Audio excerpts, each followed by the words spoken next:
Good morning, botanists. Today, for our first for our first lab activity, we're going to learn how to identify trees. And in this course and in science, one of the things we use to identify things is a kind of a tool called a dichotomous key. Um, and what keys are basically sets of questions. What you have is a question that you answer one way or the other, and depending upon your answer, you're directed to another set of questions that you answer one way or the other. And eventually, instead of being given a question, you're told the name of the organism that you're trying to identify. It's kind of like a road that forks, that divides into twos, and eventually you arrive at an address. I'm not sure that explanation is very clear. So instead of just explaining it, what we're going to do is demonstrate how you construct a dichotomous key.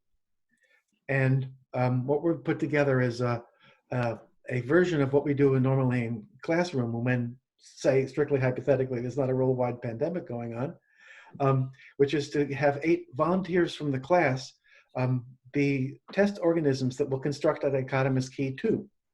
So in the spirit of trying to do what we do in class so that you all get your money's worth, I'm going to show you our students for the day.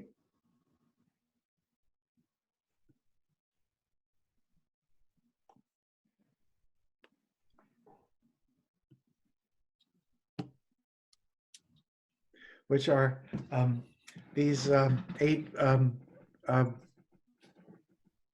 dinosaurs and other types of creative grabber puppets. So Callie, you're the classroom. Ben, if you can make a dichotomous key as I go along and explain the steps. So if you class can come up with a characteristic that could separate this group of organisms into 2 groups. They don't have to be equal in number, but but they have to be able to separate them into being one way or the other. Can you see a characteristic that separates these students into that distinguishes them? Well, I noticed that some of them have teeth and some of them don't. So how about that? Perfect. Okay. So all of the students that have whatever that word is, tooths, would they please step forward? So, so what we want to do is just direct our attention to the ones that have teeth. So just looking at these people and ignoring the rest, we have our first step of the key. So Ben, how about we construct a key based upon these characteristics so far? Well, what we want to do is basically how we construct keys is we make what are called couplets and leads. And so I've made our first couplet here, each composing half of a lead. Well, there are 2 leads in a couplet, I guess.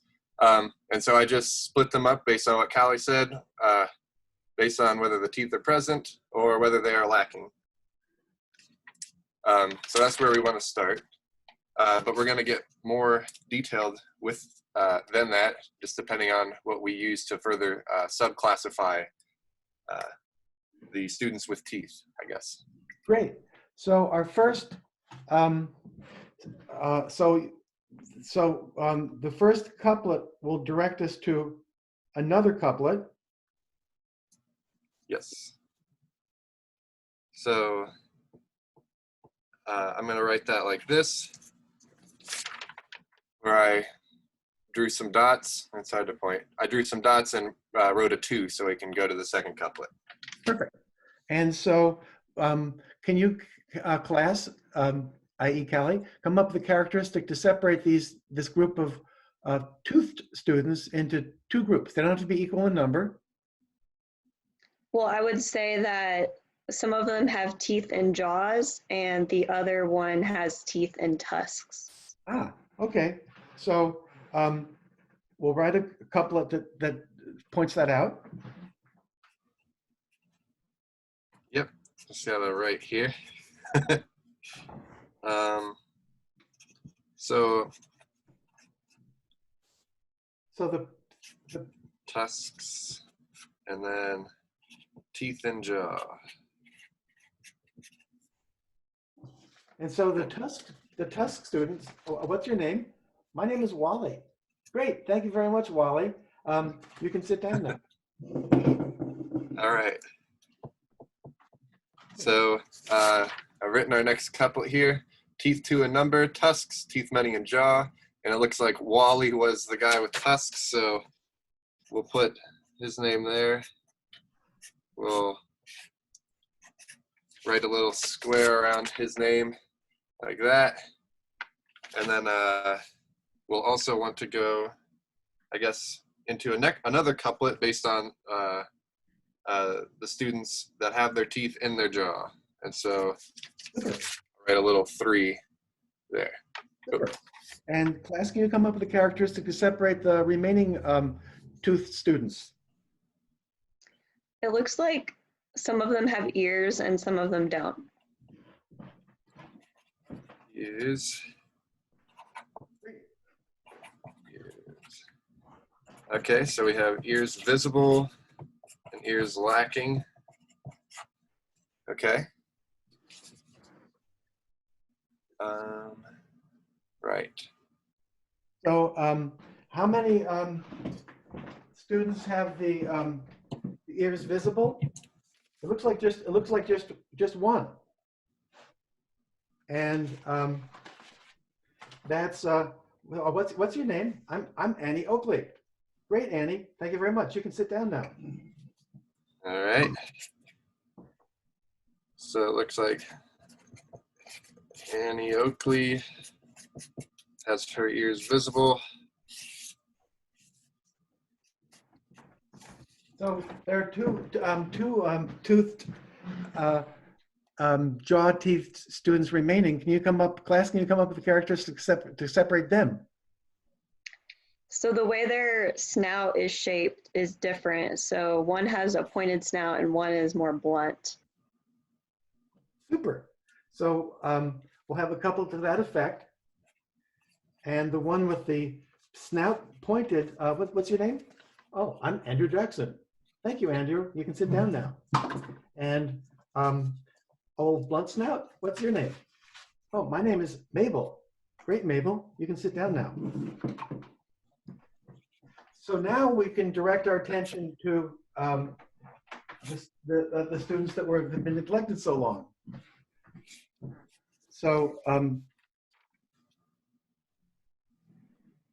Right. So actually, one thing I should have done here that I forgot to do is I should have drawn a little circle here earlier, indicating that I didn't know where we were going to end for the next couplet. So after going through all of the students so far, it looks like that should be a 5. And that doesn't denote the number of students per se, it's just the number of couplets, really. Perfect. So now let's direct our attention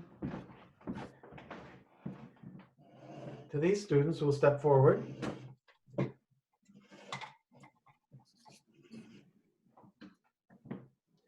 And class, can you come up with the characteristics to separate these into groups? I think we could use the ears one again. So ears visible and ears lacking. Oh, but we used it before. Well, people get confused when they try to key them out? Well, if they know which couplet number they're on, then they'll end up in the right place. Oh, right. They'll be in a whole different section of the key. They don't even know about that. Right. Thanks for pointing that out. And so the ones with so students with the ears visible, you can step a little bit further forward.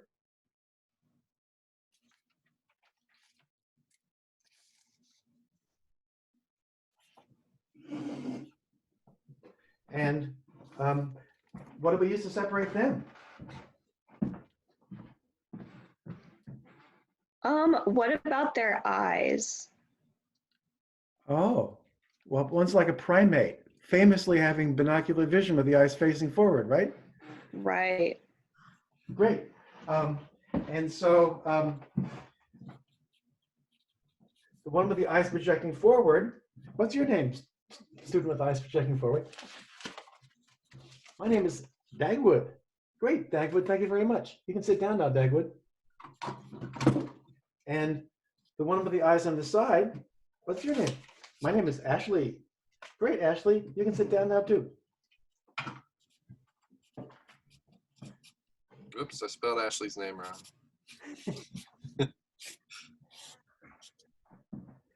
And Ashley, so we have two left. And what can we use to what we use to separate these two, class?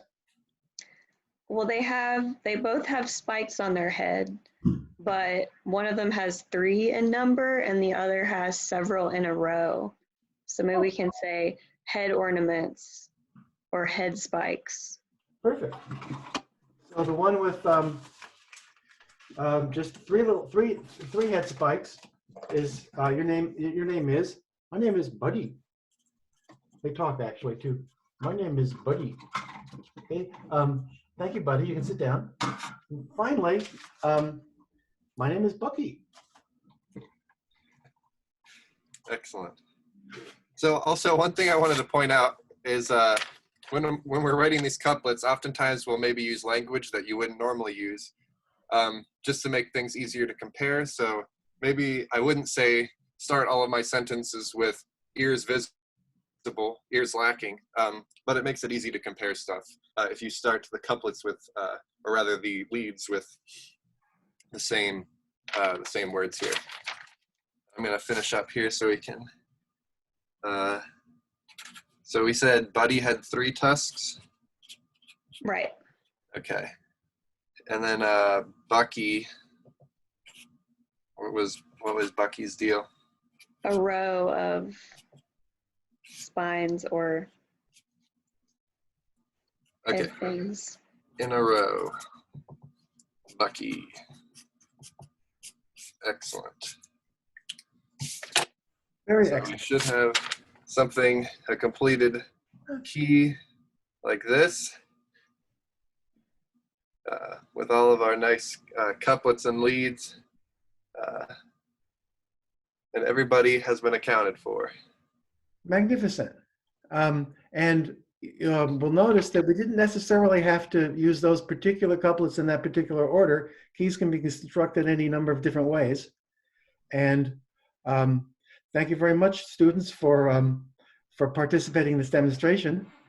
And so our next task in our lab today is going to be to apply the same principles to trees. And so what we need to do is learn, instead of teeth and ear tufts and the things that differentiate our students, the things that differentiate trees. And this might not come as a surprise, but they are things that have to do with leaves. We're going to learn about something called a leaf arrangement and something called leaf complexity, and we're going to take a look at the leaf margin. So we'll take a quick break, and then we'll get back to actually looking at actual trees. Thank you very much. Thanks for watching. And coming up next, trees.